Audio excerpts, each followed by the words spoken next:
Bonsoir à tous. À la une de ce journal, coup de théâtre dans les milieux du football, une fumée blanche s'est échappée pour dévoiler des noms inattendus. Maître Dieudonné Api, avocat au barreau du Cameroun, tient désormais le bâton de la normalisation pour réécrire la Bible du football camerounais. À ses côtés, une femme avocate et 3 mousquetaires désignés pour l'accompagner dans cette mission à haut risque. Après les violences meurtrières survenues à Kumbo, les familles des jeunes tombés sous les balles des gendarmes racontent dans ce journal l'horreur et le traumatisme vécu lors des exactions et abus perpétrés sur ces familles par cette mission des gendarmes dans leur localité. Vous les écouterez dans ce journal, des témoignages troublants qui remettent en cause la version officielle du gouvernement.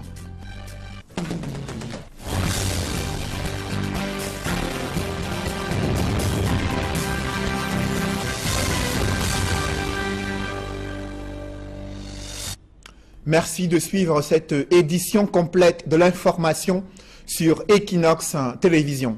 Le voile vient d'être levé sur la normalisation du football camerounais. Aucun des noms cités à la fois sur les réseaux sociaux et dans la presse n'a été retenu. Après plusieurs jours de tractation jusqu'au sommet de l'État, la mission conjointe FIFA-CAF vient de mettre fin au suspense et c'est Maître Dieudonné Api, avocat au barreau du Cameroun, qui tient désormais les rênes de ce comité de normalisation à la FECAFOOT.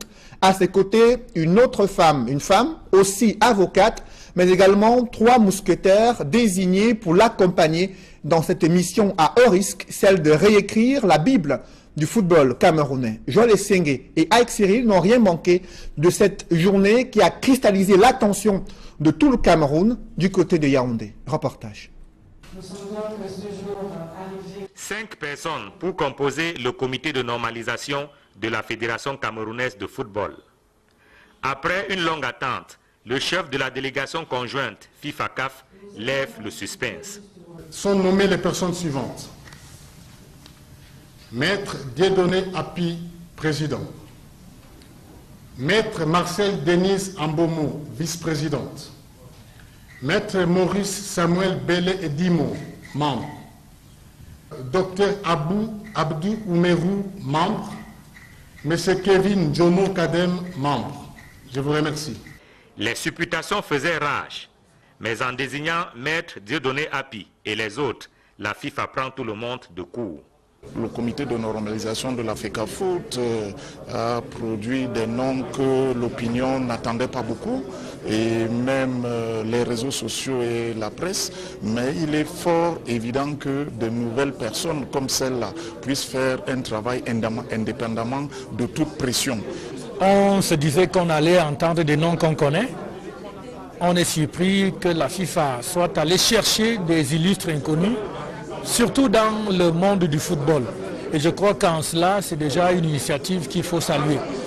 Le comité de normalisation dispose de 6 mois pour redresser la Fédération camerounaise de football. Les personnalités nommées ont le bagage nécessaire pour le faire, mais les maçons seront jugés au pied du mur. Étant donné qu'il y a des questions de texte sur lesquelles il faudrait revenir, étant donné qu'il y a des questions de droit sur lesquelles il faudrait se pencher pour éviter des entorses ou bien pour éviter que par la suite on soit encore à revenir sur un certain nombre de choses sur lesquelles on serait déjà passé. Et c'est des gens, à ma foi, qui vont apporter du leur afin que notre football ait cet exécutif accepté de tous, parce que c'est de cela qu'il est question. Pour moi, j'estime que c'est des gens qui vont rédiger des textes qui vont être inattaquables, c'est-à-dire que des textes équitables pour tous. On espère qu'ils viendront, satisfaire les Camerounais pour qu'une fois pour toutes, qu'on ressorte de cette crise. Plutôt qu'un comité pléthorique, comme la dernière fois, la FIFA, cette fois, opte pour un comité restreint. Plutôt que des enseignants de droit, la FIFA jette son dévolu sur des praticiens du droit. Ils ont jusqu'au 28 février 2018 pour rendre leur copie. Qui est Maître Dieudonné Api, cet avocat chargé de réécrire la Bible du football camerounais. Ce que l'on sait sur lui, c'est qu'il s'est distingué dans le procès de l'opération Épervier. Il a défendu, par exemple, le colonel Etonde Ekota dans le cadre de plusieurs affaires qui le liaient contre l'État du Cameroun. Également, il a fait une grande partie de sa carrière en tant qu'avocat à l'extrême nord du Cameroun. Il a fait également une trajectoire dans le monde politique en soutenant plusieurs mouvements politiques dans les années 90, mais aussi en étant membre du bureau politique de l'UNDP il y a quelques années. Dans le reste de l'actualité, un mouvement d'humeur à Bafoussam, encore des élèves forestiers qui manifestent sur la voie publique, paralysant la circulation durant des heures. Le film d'une journée de vive tension à Bafoussam, en cette fin de semaine, une ville complètement paralysée par ces élèves forestiers. Dallas Tiana et Jean-Paul Fougnat. Et voici donc la suite de l'affaire des élèves forestiers de Bafoussam. Dans la rue, ils continuent de revendiquer la reconnaissance de leur diplôme de fin de formation. Aux premières heures de la matinée, ils envahissent le lieu dit rond-point Biao au marché A pour faire entendre une fois encore leur voix. L'étincelle qui a failli tout embraser part d'une chaude empoignade entre un policier et un des manifestants qui marchaient pacifiquement. L'homme en tenue lui signifiant que toute grève est interdite au Cameroun. Une échauffourée déclenche, assailli et acculé par les manifestants. L'infortuné policier a la vie sauve grâce à une alerte lancée à l'escouade de policiers et gendarmes venus en renfort sur les lieux. La circulation est perturbée des heures durant. Le préfet de la MIFI et tous les hauts gradés de la Sûreté nationale et la Gendarmerie nationale présents jouent la carte de l'apaisement. Cernés par les forces du maintien de l'ordre, les élèves forestiers lèvent le camp, faisant semblant de rallier leur école au quartier Congo. Dans un tour de passe-passe, ils sèment la police et la gendarmerie et regagnent la sortie ouest de la ville pour une marche vers Yaoundé. Le gouverneur fait le choix, je peux dire, tu ne rentres pas, tu as vaincu le terrain. Le peuple, et encore l'agent de pension, sans venir.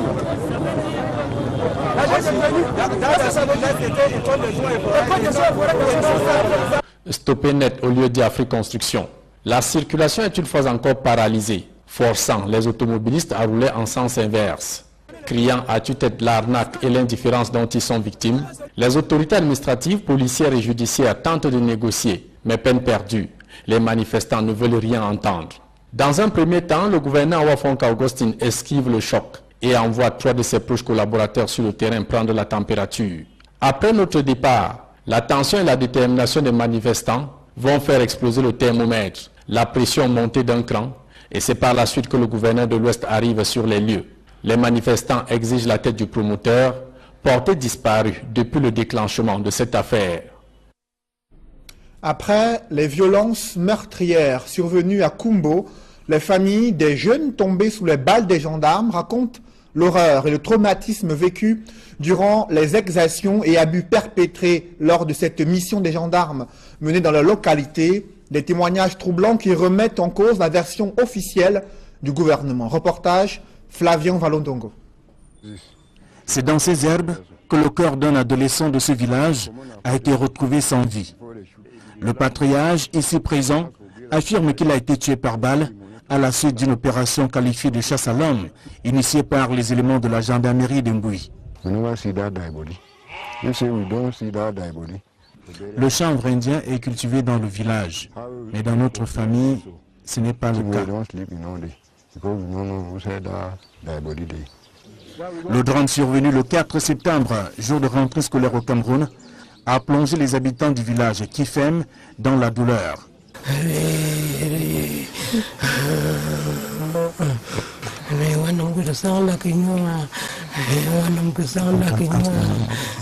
Mon fils n'était pas un trafiquant de drogue. Il s'apprêtait à aller à l'école. Mon fils n'était pas un bandit. Je veux mon fils. Her son is not a criminal. Her son committed no offense. And all she heard was that her son had been shot. La maman du garçon tué par balle est inconsolable. C'était son unique enfant. Apprend-on.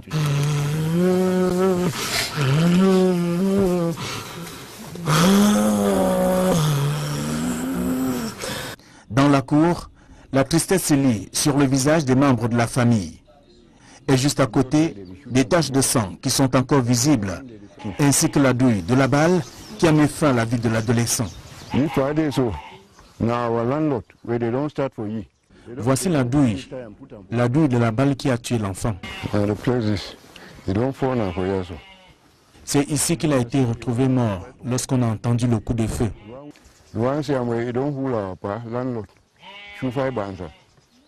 Des sources révèlent que les éléments de l'unité de gendarmerie d'Mbui, pointés du doigt ici, pour chasser les trafiquants de drogue, dont on a annoncé la présence dans cette localité située à 15 km de la ville de Kumbo, chef-lieu du département d'Mbui.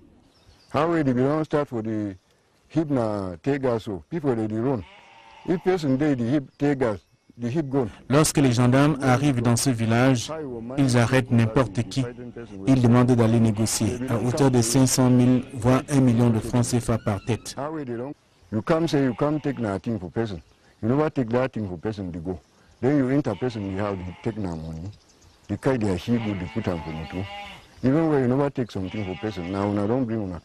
Dans la réaction des populations en furie, un établissement scolaire a été incendié, des tables bancs et des ordinateurs détruits.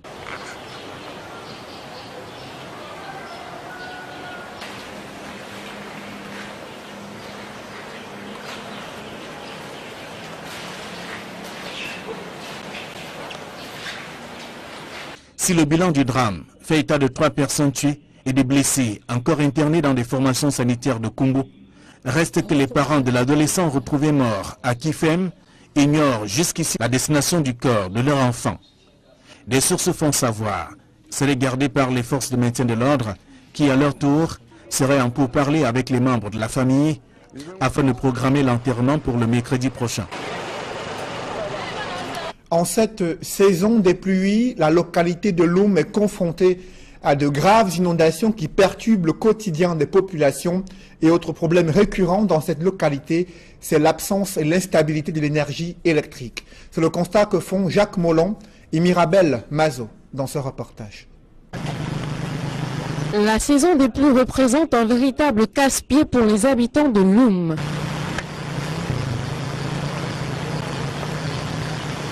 Inondés, ils ont les pieds dans l'eau tous les matins. Difficile pour les élèves d'aller à l'école.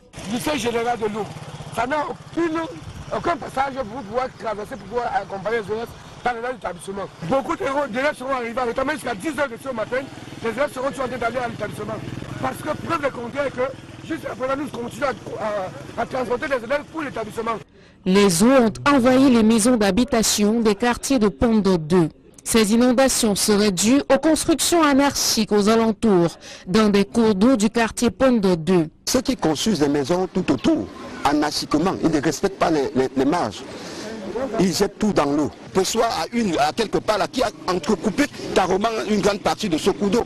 Alors ça fait que quand l'eau arrive, des grandes pluies comme celle-ci, les gens qui sont tout autour ne peuvent pas respirer parce que c'est fermé. L'incivisme des populations est également à décrier. Depuis l'eau, si un côté décide, un sens décide que bon, ne versez pas la saleté. Pendant que vous, sur place, vous ne versez pas, la saleté vient d'en haut. Et ça bouche les canaux. Et comme toujours, aucune disposition du gouvernement n'a encore été prise pour non seulement sortir ces populations de l'eau, mais aussi de l'obscurité. C'est depuis lundi et jusqu'au jour d'aujourd'hui, nous sommes dans le noir.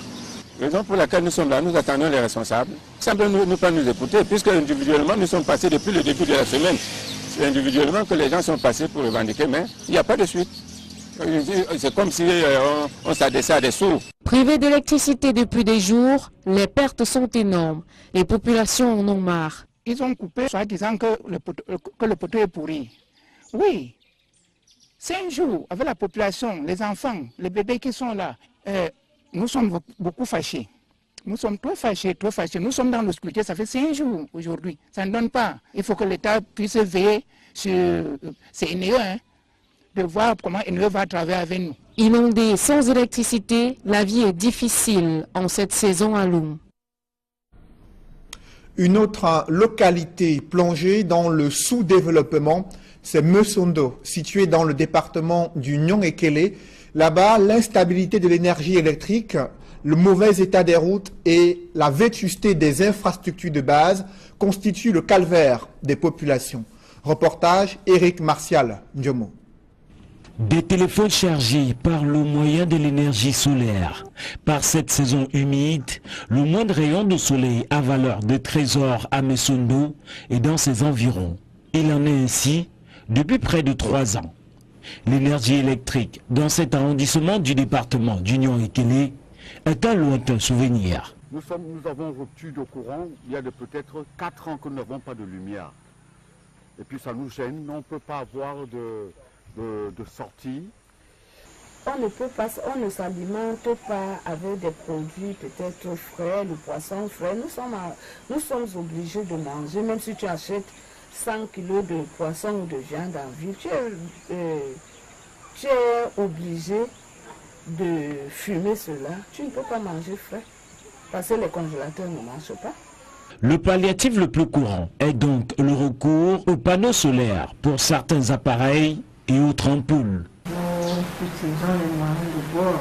Nous vivons dans l'arrondissement de Messondo au 3e millénaire, au 21e siècle, comme dans les temps anciens, comme à l'époque antique. Chacun ivra de son mieux. Certains utilisent les lampes tempêtes, les bougies, les boucles électrogènes pour le mieux lancer les lampes solaires. Donc chacun ivra de son mieux. Mais c'est vraiment difficile parce qu'avec ce problème d'électricité, nous avons même du mal à garder nos collaborateurs. Les lampes solaires, puisque chaque maison actuellement, c'est ça qui nous fait, c'est avec ça que nous travaillons, c'est ça qui nous aide pour le moment. Et avant ça, on avait peut-être les groupes qui étaient à la gare, on passait là-bas, on chargeait des téléphones. Mais pour le moment, bon, chaque personne peut-être se débrouille, avoir son groupe électrogène. Voici l'hôpital de Messondo. Le compteur posé il y a belle lurette par la compagnie en charge de la distribution de l'énergie électrique a depuis valeur de simples objets d'art. Les moteurs de quelques climatiseurs escapés sur les murs n'ont pas tourné depuis plusieurs années. La rouille et les marques du temps ont fait leur nid sur plusieurs appareils. Dans cet hôpital, médecins et infirmiers s'éclairent grâce à la lampe à pétrole, aux lampes solaires ou aux simples torches. Voilà les lampes là-bas, que si vous pouvez bien remarquer. J'ai 2 lampes, une solaire qui ne marche même plus et une lampe tempête. Et voilà aussi ma torche de secours. C'est avec ça qu'on essaie de poser les voies lumineuses, plus la lampe tempête. Donc vraiment, le problème d'électricité ici, là, c'est vraiment un problème majeur. Voilà la chaîne de froid. Moi, j'ai voulu, puisque je suis le chef de l'air, j'ai voulu que les gens, les villages que je couvre, viennent prendre des vaccins chez moi. Mais je ne peux pas. Qu'est-ce que je fais? Je pars prendre les vaccins à Exeter, la veille de la vaccination, et je viens avec les porte-vaccins contenant les accumulateurs. Maintenant, les autres villages qui doivent vacciner, les autres centres de santé qui doivent vacciner, viennent prendre les vaccins le jour même de la vaccination, puisque nous on vaccine une fois par mois, le dernier jeudi du mois. Ce qui fait que quand ils viennent prendre, je leur donne des vaccins en fonction de leur commande, avec des accumulateurs que je pourrais récupérer au niveau du district. Donc vraiment, c'est très difficile. En plus que vraiment, ça, la pire des choses ici, c'est qu'on est coupé du monde. Avoir les informations, c'est très difficile. Les populations de Messondo, complètement résignées, se sont accommodées à cette situation. L'eau potable dans cette localité est aussi une denrée rare. Oui, l'eau potable, vraiment, quand vous dites que potable, quand nous étions jeunes, là, on nous disait qu'une bonne eau doit être incolore, inodore et sans saveur. Nous venons de bénéficier d'un forage en eau potable, mais on dit que potable. Mais ce n'est pas encore bien réalisé parce qu'en saison de pluie, quand 3 personnes plus de l'eau, ça finit et que l'eau n'est pas très bonne parce que ça a une saveur. Se rendre à Messondo relève d'un véritable chemin de croix. 2 principaux moyens d'accès existent pourtant. D'abord par la route. Par cette saison de pluie, les pistes y menant sont quasiment impraticables. Il faut braver les mares d'eau, éviter les crevasses d'une route irrégulière et accidentée, et surtout ne pas tomber parce qu'elle glisse dangereusement. L'autre voie d'accès, c'est le chemin de fer. Seulement, le train n'est pas toujours là, aux horaires fixés. Le seul train que nous avons, pour faire aller-retour, nous n'avons pas le même train constant. La situation est la même dans tous les 40 villages qui constituent l'arrondissement de Messondo. Pour ce qui est de l'électricité, le sous-préfet de Messondo dit avoir contacté la compagnie en charge de l'énergie électrique au Cameroun, qui avait annoncé une régularisation de la situation pour le 15 août 2017. Malgré le délai dépassé, les populations attendent. Un grand reportage signé Joël Niem, Mitterrandam et Éric Marcel Ndjomo au cœur du sous-développement dans plusieurs localités, notamment Messondo, dans le Nyon et Kélé. Et du 109 dans la gendarmerie, dans la région du littoral, des nouveaux responsables ont été appelés à tordre le cou au grand banditisme, mais également veiller à la fin des escroqueries foncières qui pilulent dans la région du littoral. Ils ont été installés ce jour à Douala. Des précisions avec Innocent Abega et Étienne Pascal Azégué.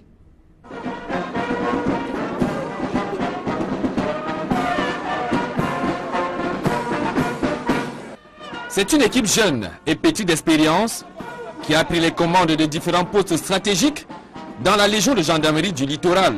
Des qualités qu'il va falloir mettre très vite au service des personnes et des biens dans la région du littoral en général et plus particulièrement dans la ville de Douala. Une ville qui a la réputation d'être la plaque tournante de tout type de trafic et d'exactions. Le commandant de la Légion de gendarmerie du littoral n'a pas mis les gants pour rappeler à ses nouveaux responsables les missions qui sont désormais les siennes dans la ville poumon économique du Cameroun, qu'est Douala.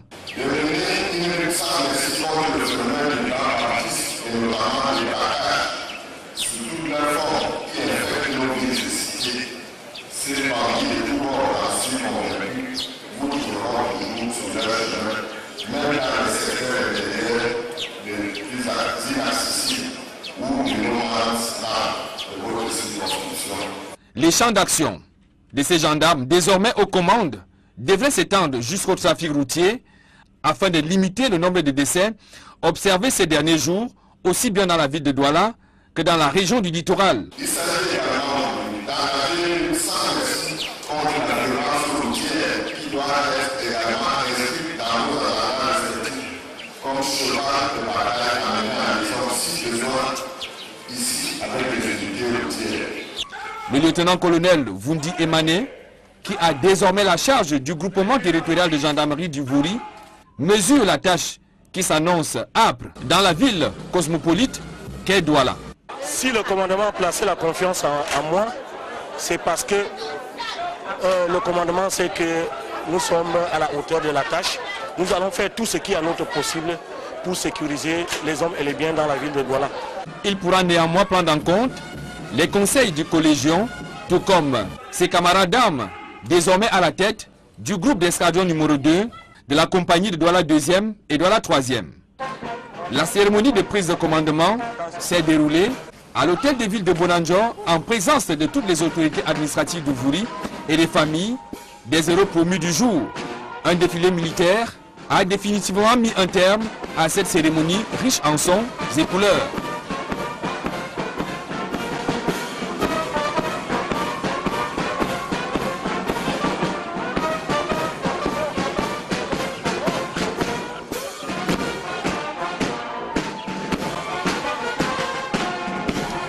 L'avènement d'une nouvelle société de gestion collective du droit d'auteur provoque une escalade de tensions entre artistes musiciens au Cameroun. À la veille de l'Assemblée générale constitutive prévue à Yaoundé, les mésententes persistent dans les milieux des artistes musiciens au Cameroun. Reportage François Dikoumé et Donald Anouzwa. Le week-end artistique s'ouvre à Yaoundé ce 9 septembre sous fond de dissension. À l'origine, le rejet par certains artistes musiciens du Doré Mi Fa Sol La Si Do fredonné par Prince Didier Yango qui convoque l'Assemblée générale constitutive d'un organisme de gestion collective du droit d'auteur de l'art musical catégorie B. D'abord, la personne provoque l'Assemblée générale n'est pas qualité. Parce que c'est le président de médiation et de contrôle qui doit convoquer l'Assemblée. Il n'a pas qualité. Il le fait. Deuxièmement, ce qui se passe, c'est que Tout est déjà, ils ont fait des plateformes, ils ont déjà tout ficelé. Et moi je vais avec eux pour faire par là-dedans. Pour d'autres, il est désormais impératif que le ton et le demi-ton, ces intervalles de base entre deux notes de musique, soient additionnés pour former une corporation forte et solidaire. Je crois qu'aujourd'hui, à la date d'aujourd'hui, tous les artistes doivent comprendre que trop, c'est trop. Et cela dure depuis plus de 10 ans. Vous voyez que les artistes, c'est un corps de métier, aussi comme tous les autres. Un corps de métier qui a besoin d'encadrement dans tous les sens, dans tous les niveaux. Alors, si on ne s'organise pas pour quelque chose qui regroupe tout le monde par rapport à l'intérêt général, ça ne pourra pas aller. Donc c'est l'intérêt général qui m'amène à Yaoundé. Les absents aux assises de Yaoundé, pourtant favorables à la création d'un nouvel organisme, justifient leur position. Bon, je n'y vais pas demain, d'autant plus que je ne peux pas me prendre en charge. Toute seule, je ne peux pas me prendre en charge. Bon, ceux qui sont postulants devraient normalement prendre en charge tous ceux qui doivent effectuer le déplacement pour pouvoir, n'est-ce pas, leur prêter leur voix. Mais je suis de tout cœur avec tous ceux qui vont postuler et que le meilleur gagne pour la bonne cause, n'est-ce pas, de la suivi de l'artiste au Cameroun. Le morceau portant mesure d'assainissement de la gestion collective du droit d'auteur de la catégorie B art musical, entonné depuis juillet 2015, va-t-il passer d'une tonalité à l'autre en cours d'exécution? Là est toute la question. Son usage excessif des réseaux sociaux et ses critiques acerbes à l'encontre de ses collègues ministres ont suscité la colère du chef du gouvernement gabonais, Bruno Ben Moubamba, a été limogé à la tête du ministère en charge de l'urbanisme au Gabon. Un limogeage qui suscite de vives polémiques depuis quelques heures dans ce pays. Des précisions avec Eric Ouattat et Julienne Berthé-Bissaye. L'annonce a été faite jeudi soir par Issoze Ngondé, Premier ministre chef du gouvernement à la télévision nationale. Depuis sa nomination, cet ancien journaliste et philosophe de formation avait agacé ses collègues de l'exécutif par son franc-parler, dénonçant ce qu'il considérait être des pesanteurs de son administration. La veille de son limogeage, Ben Moubamba, 50 ans, avait attaqué frontalement le Premier ministre sur sa page Facebook. Il dit, je cite, « Quand on est chef du gouvernement, il y a des choses qu'on n'a pas le droit de faire pour régler les comptes à des ministres qu'on n'aime pas. » Fin de citation. Le Premier ministre, annonçant le nom de son remplaçant, rappelle les 3 principes fondamentaux de l'action gouvernementale gabonaise. Le premier de ces devoirs est la solidarité gouvernementale qui induit que chaque ministre est solidaire des décisions prises par le gouvernement et les assume. En deuxième lieu, le devoir de responsabilité qui les oblige au sens élevé de l'État et par conséquent au devoir de réserve et du secret des délibérations auxquelles ils prennent part à l'occasion de l'exercice de leurs fonctions. Le troisième devoir qui s'impose naturellement à tous est le respect de la hiérarchie. J'ai proposé au président de la République, chef de l'État, qu'il a accepté, de remanier le gouvernement ainsi qu'il suit. Ministre d'État, ministre de l'Habitat, de la Ville et de l'Urbanisme, Monsieur Josué Badinga. Le reste, sans changement, je vous remercie. Troisième homme du scrutin présidentiel du 31 août 2016, avec un peu plus de 0,5% des voix derrière Ali Bongo et son rival Jean Ping, l'ex-opposant Ben Moubamba avait été nommé vice-premier ministre fin septembre dans le premier gouvernement d'Emmanuel Issoze Ngondé, avant d'être rétrogradé au rang de ministre d'État lors d'un remaniement au mois d'août. Rappelons que le limogeage de Ben Moubamba intervient dans un contexte de regain de tension au Gabon entre l'appel à la désobéissance civile de Jean Ping et la réponse ferme des autorités. Un public reportage dans ce journal parmi les établissements scolaires qui ont pris le train de l'année 2017-2018 figure le groupe scolaire bilingue Le Temps des Cerises. Cette école vient d'ouvrir ses portes à Emana, un quartier situé à Yaoundé. Son ambition est de former des génies dont le Cameroun a besoin pour impulser son développement. Reportage. C'est le sous-préfet de l'arrondissement de Yaoundé 1er qui a ouvert officiellement les portes du groupe scolaire bilingue, le temps des séries. C'est un cadre spacieux et approprié qui offre aux élèves de meilleures conditions d'études sous l'encadrement diligent d'un corps enseignant qualifié, engagé et dévoué. Une aubaine pour les habitants du quartier Emana et de ses environs qui ont désormais à leur portée une école maternelle et primaire bilingue digne de ce nom. C'est un sentiment de joie que nous ressentons en passant d'une école à cycle unique à une école à cycle bilingue. Nous tenons donc à féliciter l'architecte et son équipe, le fondateur, qui ont largement participé à la réussite de cette opération. Nous pouvons donc proclamer que la mission a été remplie avec des faveurs telles que spécial cours de vacances gratuits, tenue scolaire gratuite pour tous les élèves inscrits, un partenariat assuré avec un centre de santé et une assurance pour tous les enfants. En choisissant d'investir dans l'éducation, le fondateur du groupe scolaire bilingue, le temps des séries, apporte ainsi sa pierre à la construction de l'édifice Cameroun à travers un encadrement rigoureux des enfants. C'est de former les hommes et les femmes, les Camerounais et les Camerounaises dignes, qui n'ont pas seulement les têtes pleines, mais qui ont des têtes bien faites. Des Camerounais qui sont avant tout des citoyens remplis de dignité, de la notion de la patrie et de la notion de civisme. J'ai insisté sur cette notion parce que la citoyenneté, le civisme, l'esprit patriotique a tendance à s'évaporer ces derniers temps. Il ne serait pas superflu de rappeler aux enseignants qu'ils forment avant tout des hommes et non des diplômés. Doté d'un bâtiment flambant neuf de 2 étages, sécurisé par une clôture, des espaces de jeux et de loisirs, d'une salle informatique de dernière génération et de toilettes modernes, pour ne citer que ces quelques atouts, le groupe scolaire bilingue, le temps des séries, a la légitime ambition de former les génies dont le Cameroun a besoin, à l'image de son fondateur, propriétaire de 2 entreprises industrielles en France, mais qui a également investi dans la finance et l'hôtellerie au niveau du Cameroun.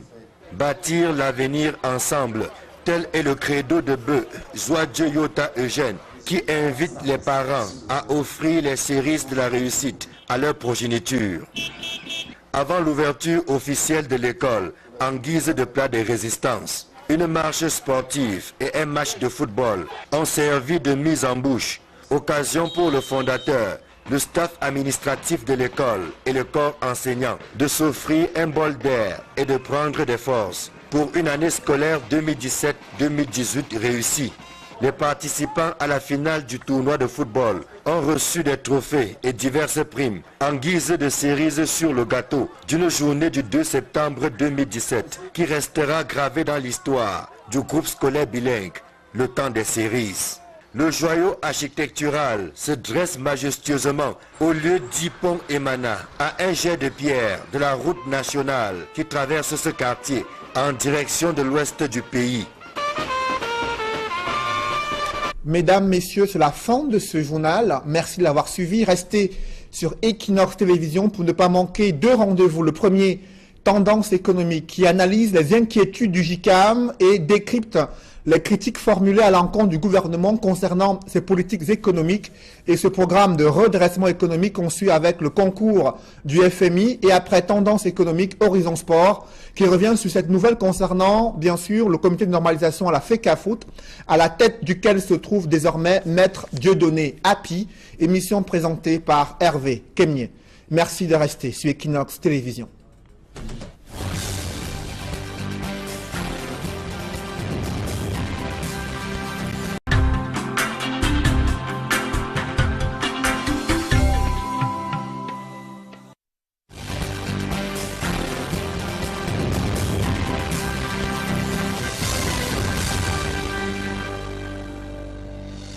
Bonsoir à tous. À la une de ce journal, coup de théâtre dans les milieux du football, une fumée blanche s'est échappée pour dévoiler des noms inattendus. Maître Dieudonné Hapi avocat au barreau du Cameroun, tient désormais le bâton de la normalisation pour réécrire la Bible du football camerounais.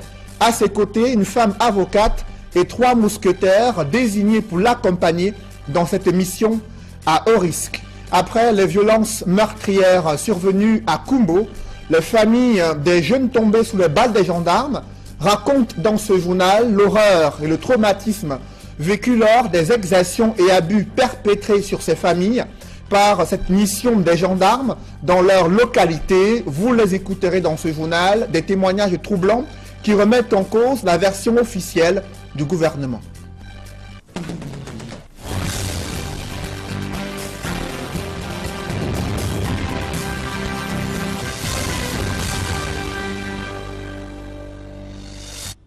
Merci de suivre cette édition complète de l'information sur Equinox Télévision. Le voile vient d'être levé sur la normalisation du football camerounais. Aucun des noms cités à la fois sur les réseaux sociaux et dans la presse n'a été retenu.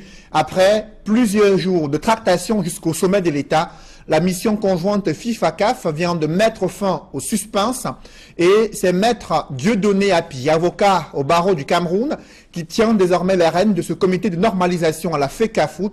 À ses côtés, une autre femme, une femme aussi avocate, mais également 3 mousquetaires désignés pour l'accompagner dans cette mission à haut risque, celle de réécrire la Bible du football camerounais. Joël Essengue et Ike Cyril n'ont rien manqué de cette journée qui a cristallisé l'attention de tout le Cameroun du côté de Yaoundé. Reportage. 5 personnes pour composer le comité de normalisation de la Fédération camerounaise de football. Après une longue attente, le chef de la délégation conjointe FIFA-CAF lève le suspense. Sont nommées les personnes suivantes. Maître Dieudonné Api, président. Maître Marcel Denise Ambomo, vice-présidente. Maître Maurice Samuel Bélé Edimo, membre. Docteur Abdou Oumerou, membre. Monsieur Kevin Jomo Kadem, membre. Je vous remercie. Les supputations faisaient rage, mais en désignant Maître Dieudonné Api et les autres, la FIFA prend tout le monde de court.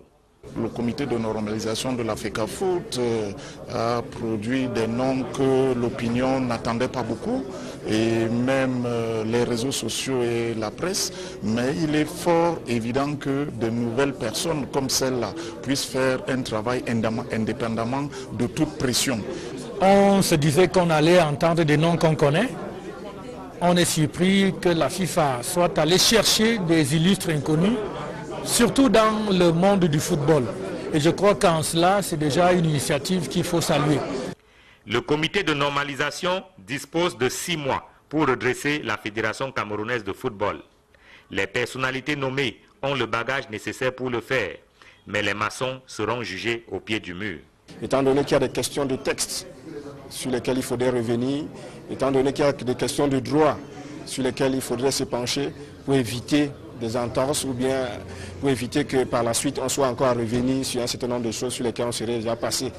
Et c'est des gens, à ma foi, qui vont apporter du leur afin que notre football ait cet exécutif accepté de tous, parce que c'est de cela qu'il est question. Pour moi, j'estime que c'est des gens qui vont rédiger des textes qui vont être inattaquables, c'est-à-dire que des textes équitables pour tous. On espère qu'ils viendront, satisfaire les Camerounais pour qu'une fois pour toutes, qu'on ressorte de cette crise. Plutôt qu'un comité pléthorique, comme la dernière fois, la FIFA, cette fois, opte pour un comité restreint. Plutôt que des enseignants de droit, la FIFA jette son dévolu sur des praticiens du droit. Potable, mais on dit que potable. Mais ce n'est pas encore bien réalisé parce qu'en saison de pluie, quand 3 personnes plus de l'eau, ça finit et que l'eau n'est pas très bonne parce que ça a une saveur. Se rendre à Messondo relève d'un véritable chemin de croix.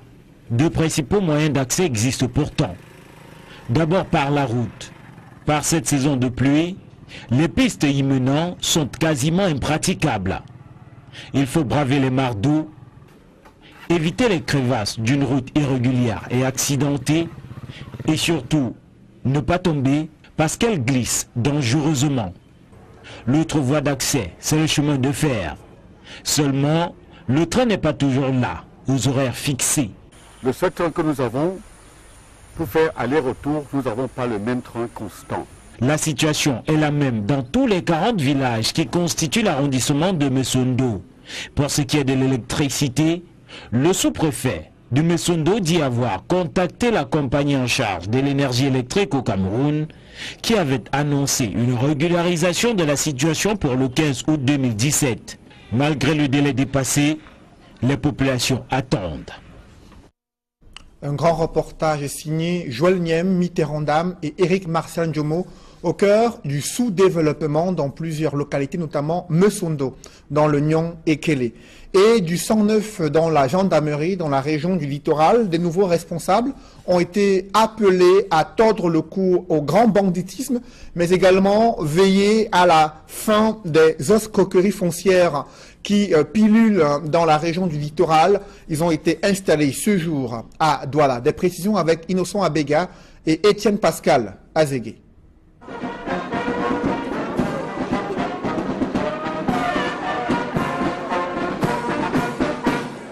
C'est une équipe jeune et petite d'expérience qui a pris les commandes de différents postes stratégiques dans la Légion de gendarmerie du littoral. Des qualités qu'il va falloir mettre très vite au service des personnes et des biens dans la région du littoral en général et plus particulièrement dans la ville de Douala. Une ville qui a la réputation d'être la plaque tournante de tout type de trafic et d'exaction. Le commandant de la Légion de gendarmerie du littoral n'a pas mis les gants pour rappeler à ses nouveaux responsables les missions qui sont désormais les siennes dans la ville poumon économique du Cameroun, qu'est Douala.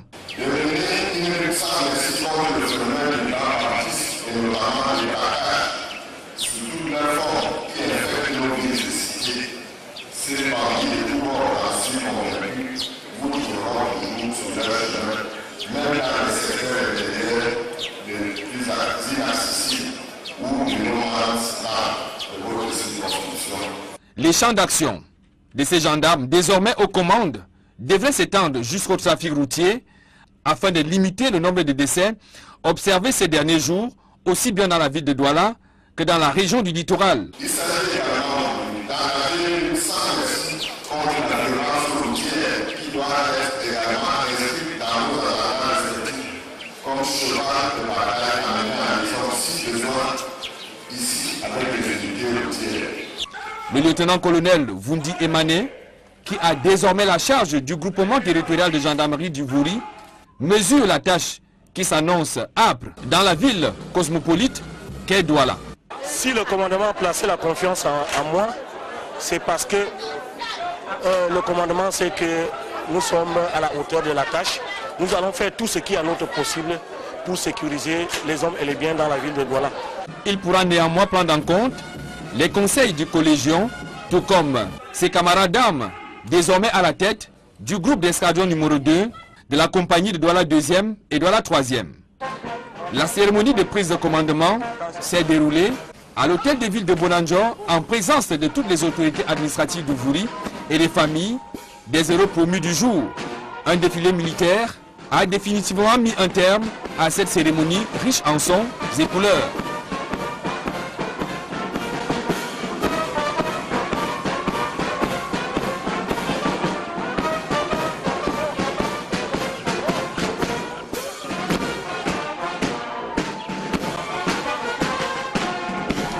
L'avènement d'une nouvelle société de gestion collective du droit d'auteur provoque une escalade de tensions entre artistes musiciens au Cameroun.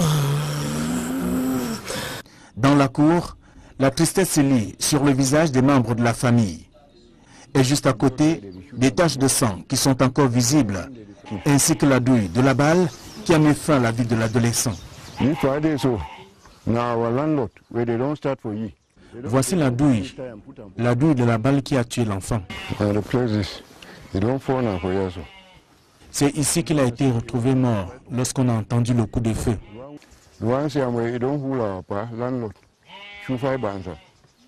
Des sources révèlent que les éléments de l'unité de gendarmerie d'Mbui, pointés du doigt ici pour chasser les trafiquants de drogue dont on a annoncé la présence dans cette localité située à 15 km de la ville de Kumbo, chef-lieu du département d'Mbui.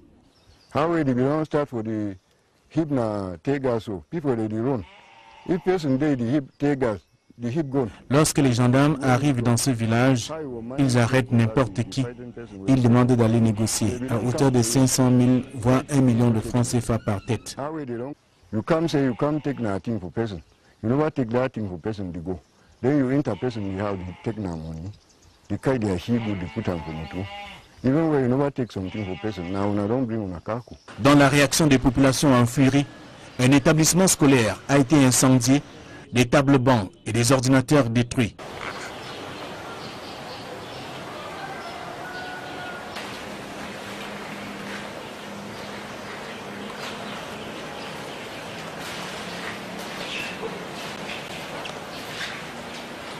Si le bilan du drame fait état de 3 personnes tuées et des blessés encore internés dans des formations sanitaires de Kumbo, reste que les parents de l'adolescent retrouvé mort à Kifem ignorent jusqu'ici la destination du corps de leur enfant. Des sources font savoir, serait gardé par les forces de maintien de l'ordre qui à leur tour seraient en pourparlers avec les membres de la famille afin de programmer l'enterrement pour le mercredi prochain. En cette saison des pluies, la localité de Loum est confrontée à de graves inondations qui perturbent le quotidien des populations. Et autre problème récurrent dans cette localité, c'est l'absence et l'instabilité de l'énergie électrique. C'est le constat que font Jacques Mollon et Mirabel Mazo dans ce reportage. La saison des pluies représente un véritable casse-pied pour les habitants de Loum.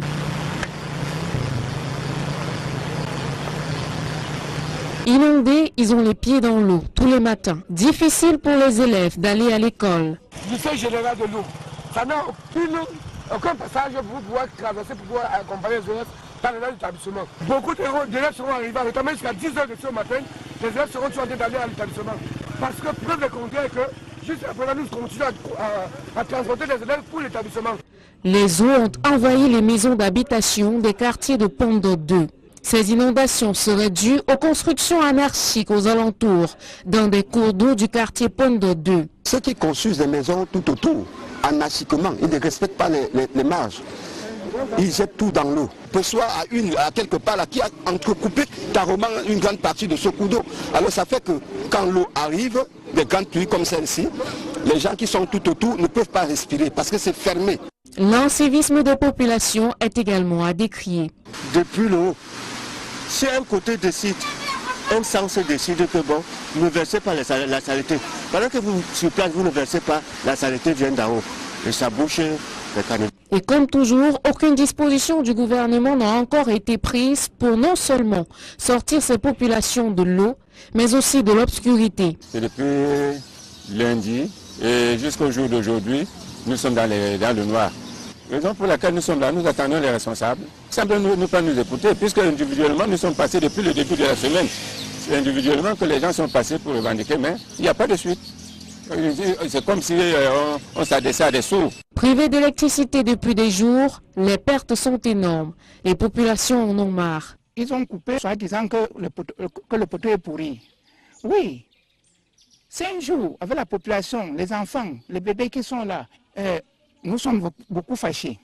Nous sommes trop fâchés, trop fâchés. Nous sommes dans l'obscurité, ça fait 5 jours aujourd'hui. Ça ne donne pas. Il faut que l'État puisse veiller sur...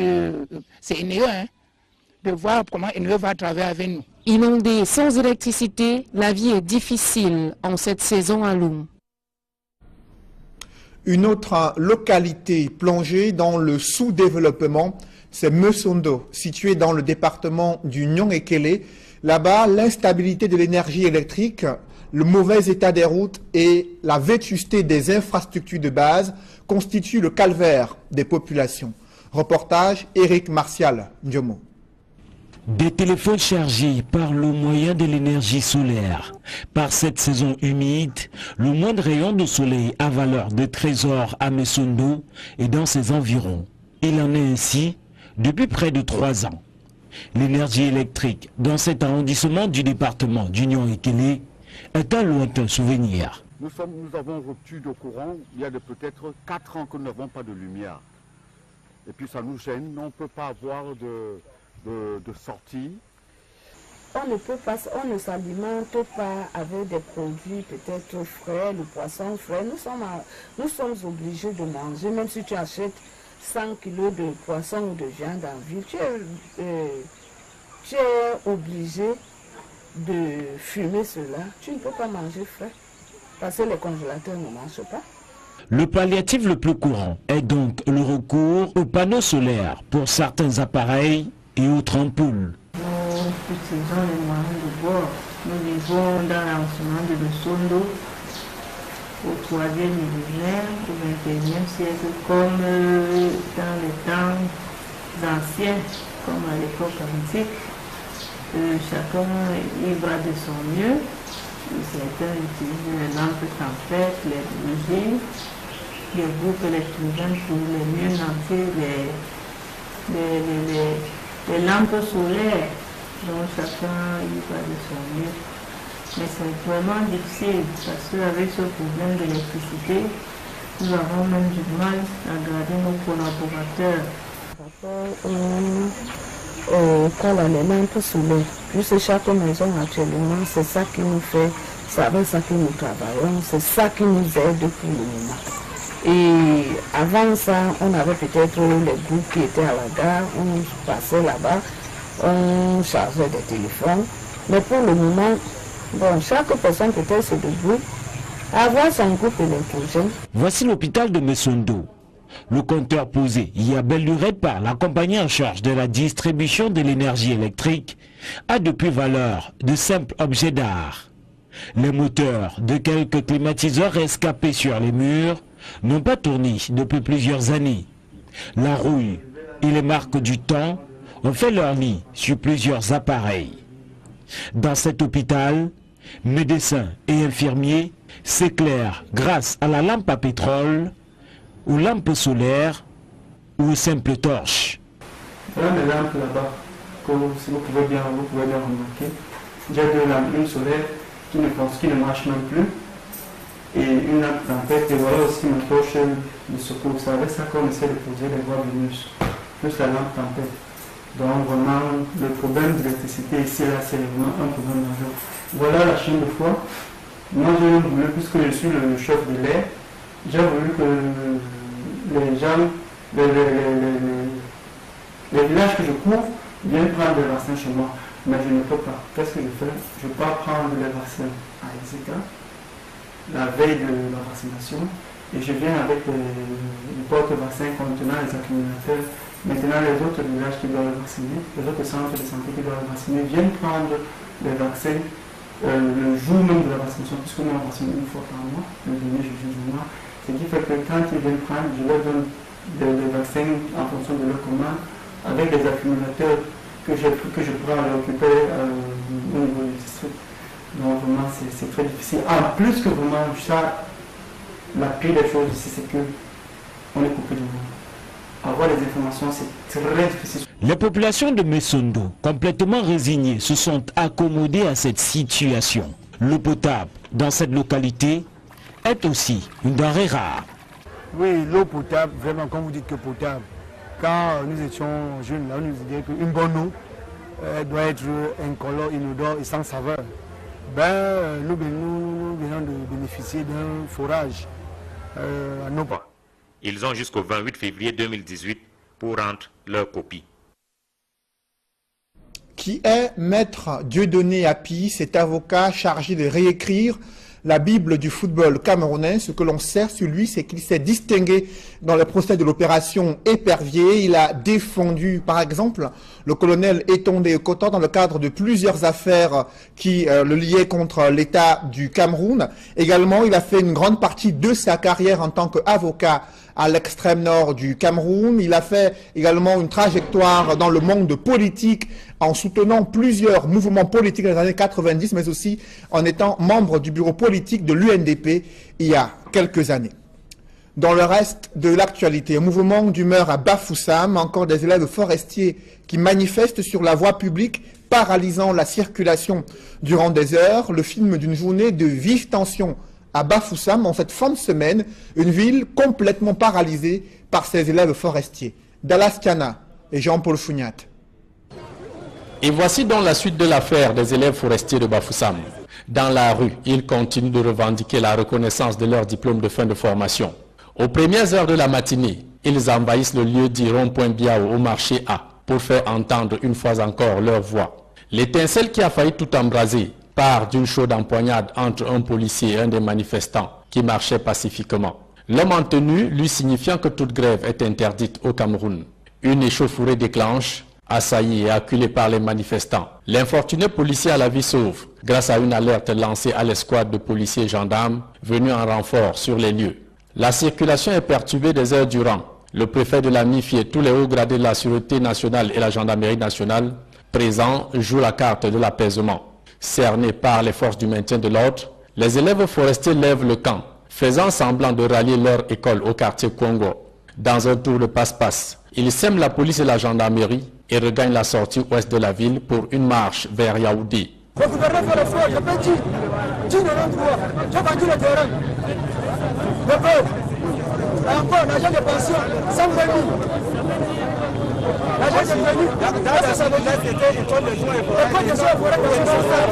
de Stopper net au lieu d'Afrique Construction. La circulation est une fois encore paralysée, forçant les automobilistes à rouler en sens inverse. Criant à tue-tête l'arnaque et l'indifférence dont ils sont victimes, les autorités administratives, policières et judiciaires tentent de négocier, mais peine perdue. Les manifestants ne veulent rien entendre. Dans un premier temps, le gouverneur Wafonka Augustine esquive le choc et envoie 3 de ses proches collaborateurs sur le terrain prendre la température. Après notre départ, la tension et la détermination des manifestants vont faire exploser le thermomètre, la pression montée d'un cran, et c'est par la suite que le gouverneur de l'Ouest arrive sur les lieux. Les manifestants exigent la tête du promoteur, porté disparu depuis le déclenchement de cette affaire. Après les violences meurtrières survenues à Kumbo, les familles des jeunes tombés sous les balles des gendarmes racontent l'horreur et le traumatisme vécu durant les exactions et abus perpétrés lors de cette mission des gendarmes menée dans la localité, des témoignages troublants qui remettent en cause la version officielle du gouvernement. Reportage Flavien Valondongo. C'est dans ces herbes que le corps d'un adolescent de ce village a été retrouvé sans vie. Le patriarche, ici présent, affirme qu'il a été tué par balle à la suite d'une opération qualifiée de chasse à l'homme, initiée par les éléments de la gendarmerie d'Mbui. Le chanvre indien est cultivé dans le village, mais dans notre famille, ce n'est pas le cas. Le drame survenu le 4 septembre, jour de rentrée scolaire au Cameroun, a plongé les habitants du village Kifem dans la douleur.